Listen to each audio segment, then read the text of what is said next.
it's not just the pastors of these churches. It's the people in these churches as well. They've put this pastor in front of them. This is what they want to hear. They don't want to hear Christ and him crucified for their sins. They don't want to hear, how the Bible tells us how we are to live as Christians or anything like that. They want to find out how to get out of poverty. They want to find out how to get out of debt. They want their best life now. And that's the issue. Many of these people in these churches they're not Christians, because their mind is set on things of this world. That's not where our minds are to be as Christians. We're to be, the Apostle Paul tells us we're to set our minds on things above.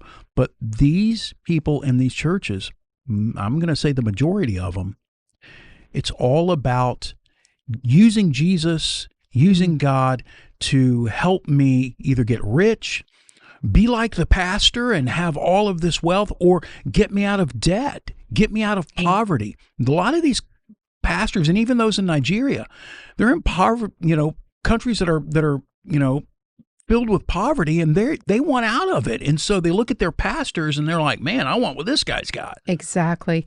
On the Desiring God website, John Piper has a really good quote. He says, "Nobody is drawn to Jesus as the spiritual, saving, satisfying treasure of their souls by the luxurious lifestyle of those who supposedly preach the word. Nobody. What people are drawn to in preachers who make much of their luxury is the hope of luxury. That's what they're drawn to, the hope of luxury." And that really sums it up. Yeah. Now we're going to show this luxurious pastor working the room as he's... Take a look at his microphone, will you? This is a very intelligent man. And the Lord gave me a name. He said, pray for a man. His name is Sanil Modak. And I heard that he was born on the 15th of June. And he said, as you pray, the blessing that I will release through you will reach his mother, who is 84 years old.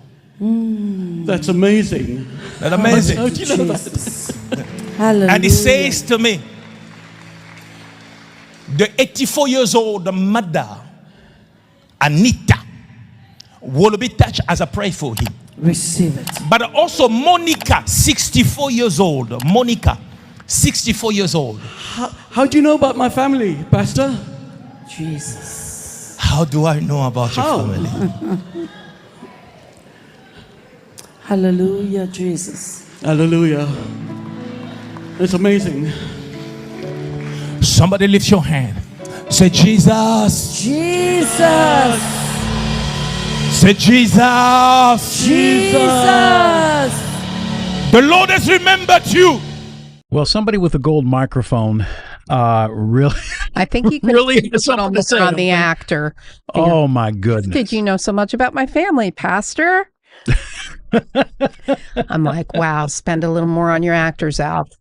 And he's known to do this all of the time. He's definitely got the little earbud in, and they're feeding him info about people constantly. He's like, oh, there's a woman here named XYZ, and he'll say magical things about her. But that kind of sums up Al Flucow, right?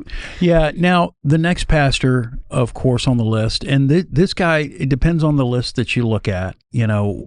He could be listed the number 2 richest pastor in the world, or the number 3 richest pastor in the world. But it's Kenneth Copeland from the United States, of course. Now, we've done videos about the Word of Faith movement. We featured Kenneth Copeland in those videos. We have used Kenneth Copeland videos over and over and over again. Yeah. So we're not going to spend a huge amount of time here on Copeland. But one thing I will say is that he is not ashamed in any way, shape, or form about the fact that he is rich. He flaunts his wealth. Mm-hmm. He definitely does. I'll go ahead and tell you this now. Don't get disturbed because he said 3 billionaires. Now I don't want you to get disturbed because since I'm one of them, it'll only leave 2 more. The last Now, don't tell them senators this.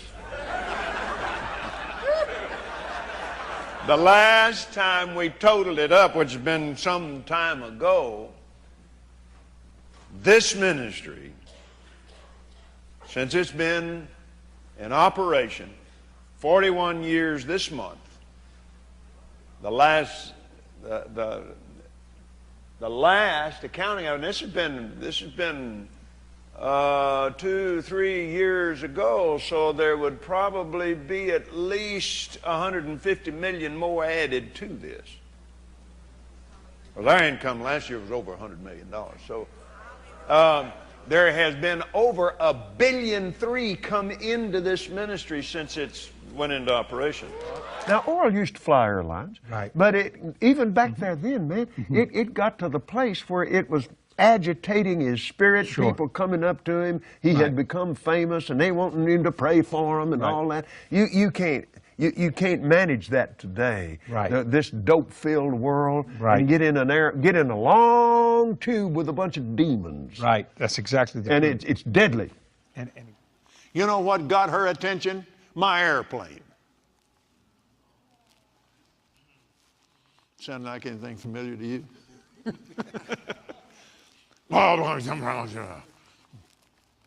I had an opportunity right there on Inside Edition to talk about Abraham and his wealth, to talk about the curse of poverty,